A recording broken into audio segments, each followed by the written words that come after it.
रखें मेरे भाइयों बुजुर्गों, अकल्लियत उस वक्त गालिब आती है जब वो मुनज़्ज़म हो,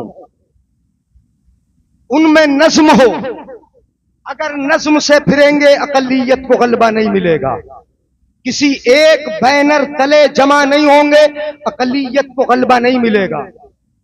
दूसरी चीज, अकल्लियत को गलबा उस वक्त मिलता है जब उनमें वहदत हो, इत्तिहाद हो, इत्तिफाक हो। जब हमारा इत्तिफाक पारा होता है, जब हमारा इत्तिफाक इंतशार, लड़ाई झगड़े तनाजुहात में तब्दील हो जाता है, तो फिर हम चुन चुन के मारे जाते हैं, पीटे जाते हैं। अकल्लियत को गलबा उस वक्त नहीं मिलता जब वो लड़ती है, जब वो झगड़ती है, जब उनमें इंतशार होता है, जब आपस में बात बात पर लड़ जाते हैं, जब मुखबिर हमीमे से पैदा हो जाते हैं, जब अपने मुसलमान भाई को नुकसान पहुंचाने वाले हमारे अपने भाई होते हैं, जब अपने भाई की इज्जत को नीलाम करने वाले हमारे भाई होते हैं, जब सियासतें मदरसों पे होने लगती है, जब सियासतें अपने उलमा पे होने लगती है, जब सियासतें अपनी मस्जिदों पे होने लगती है, तो समझ लो वो कौम कैसे गालिब आ सकती है कि जिसने अपनी सियासत में ना खुदा के घर को छोड़ा और ना मुस्तफा के घर को छोड़ा, वो कैसे गालिब आ सकती। वाह वाह वाह वाह। उस अकल्लियत को कैसे गलबा मिलेगा जिनमें वहदत ही ना हो। तीसरी चीज, वो अकल्लियत गालिब आती है कि जिनमें इताअत अम्र का जज्बा भी हो। समझ में आ रहा है बात? गाड़ी तो नहीं पड़ रही है, सुभान अल्लाह बोल दें। हाँ, मैं बुलवाए लेता हूं, आप बिल्कुल सुस्त ऐसे बैठे। मैंने कहा कि 15 से 20 मिनट में अपनी गुफ्तगू खत्म कर दूंगा। जिनमें वहदत हो, जिनमें नज़्म हो, जिनमें अल्लाह रब्बुल इज्जत की इताअत, मुस्तफा की फरमा बरदारी, इत्तिबाए सुन्नत का जज्बा हो, वही अकल्लियत गालिब आती है। और याद रखें अगली बात, आपका नस्बुल ऐन एक हो। सैयद साहब ने बयान किया, अपने ईमान की हिफाजत, इस्लाम की हिफाजत, आप अपने नस्बुल ऐन को अपने सामने रखें, एक हदफ बना ले, एक मकसद अपने सामने रखे। जब हमारे अंदर से जज्बा अपने नस्बुल ऐन में जिद्दोजहद का, कोशिश का, ये खत्म हो जाता है, तो फिर हमें गलबा कभी नहीं मिलता। एक हो, कुरान पाक में परवरदिगार आलम इरशाद फरमाता है, व अतीउल्लाह व अतीउर रसूल व उलिल अम्रि मिनकुम फ़इन तनाज़अतुम फ़ी शैइन फरुद्दूहु इलल्लाहि वर रसूल। अल्लाह की इताअत करो, रसूल की इताअत करो, इल्म वालों की इताअत करो। बोल लो, उलमा की इताअत करो, अम्र वालों की इताअत करो। व उलिल अम्रि मिनकुम फ़इन तनाज़अतुम फ़ी शैइन, अगर किसी चीज में तुम्हारे दरमियान झगड़ा हो जाए, तनाज़ो हो जाए, इख्तिलाफ राय हो सकता है, आपके नजरियात तब्दील हो सकते हैं, नजरियात चेंज हो सकते हैं, तो फिर उस फैसले को कहां लेके जाओगे? कहां लेके जाओगे?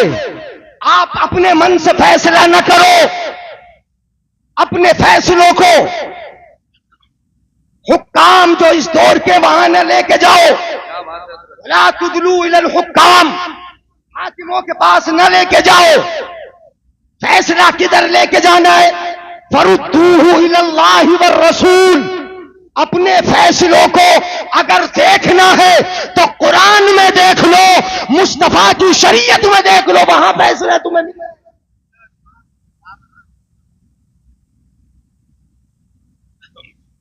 और अगर लड़ गए, झगड़ गए, मैं बताता हूं कि कौन एक रहे। अगर लड़ गए, झगड़ गए, मजहब में, दीन में, जलसों में, मस्जिद में, मदरसे में, उलमा में, तो याद रखो कि तुम्हारा भी कोई पुरसान हाल न होगा।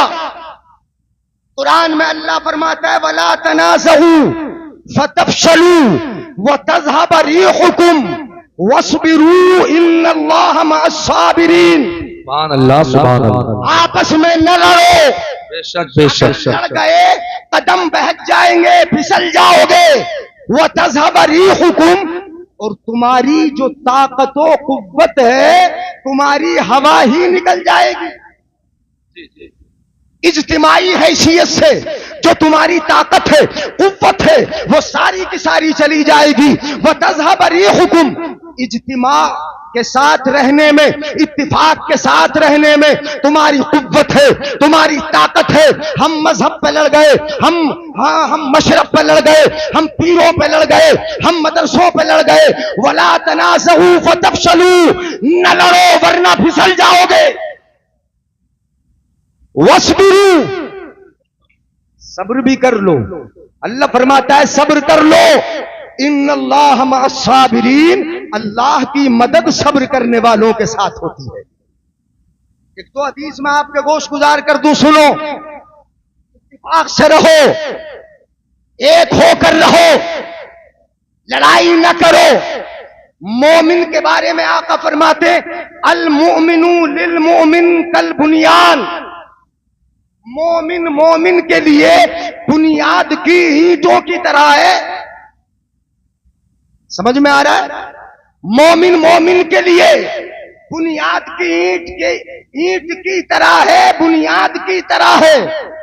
और यहां मोमिन मोमिन के लिए है, शर्त ईमान की है। मोमिन मोमिन के लिए बुनियाद की तरह है। जिस तरह बुनियाद की एक ईंट को दूसरी ईंट के साथ मिलने के बाद ताकत मिलती है, दूसरी ईंट जब लग जाती है तो पहली को ताकत मिल जाती है, तीसरी लग गई, पहली दोनों को ताकत मिल गई। इस तरह ईंटें एक दूसरे से जुड़ती जाती है और एक मजबूत ताकत बनती जाती है। मेरे आका सल्लल्लाहु अलैहि वसल्लम ने यही मिसाल देकर समझाया कि जिस तरह एक के साथ दूसरे के मिलने से ताकत बढ़ती है, ऐसे ही ईमान वालों की ताकत एक दूसरे के साथ मुत्तफिक होने से बढ़ती है।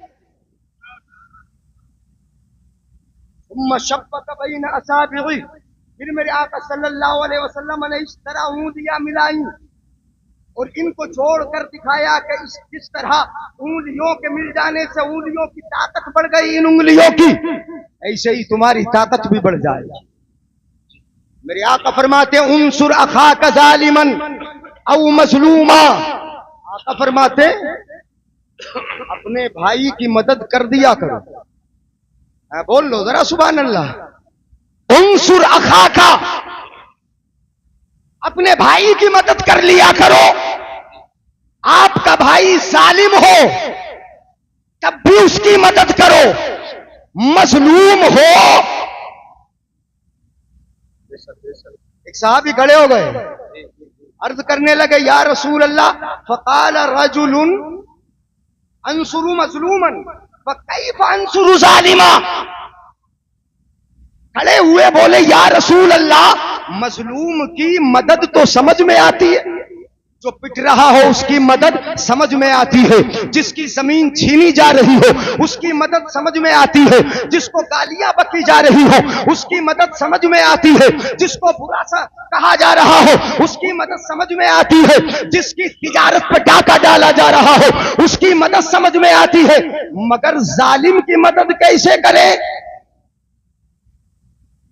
मदद जालिम की होगी तो जालिम की मदद कैसे करें या रसूल अल्लाह?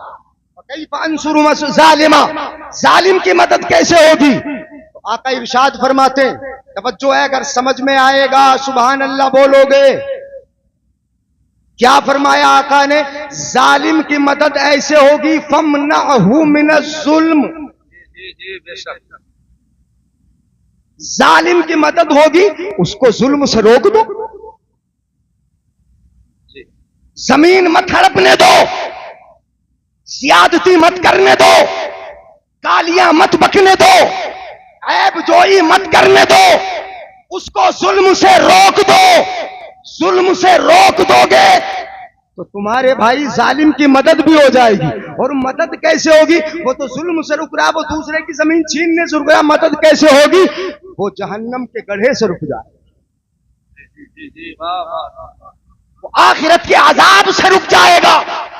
अगर जुल्म से रुक गया तो आखिरत के अजाब से महफूज हो जाएगा। ऐसे जालिम की भी मदद हो जाएगी। मगर हम तो जालिम का साथ जुल्म में देते हैं। वो जुल्म करता है, हम उसे पीछे से चढ़ाते हैं। वो जुल्म करता है, हम उसके हवा भरते रहते हैं, हम उसे और बढ़ावा देते रहते हैं। वो जुल्म करता जाता है, उसे और जहन्नम में ढकेल ले।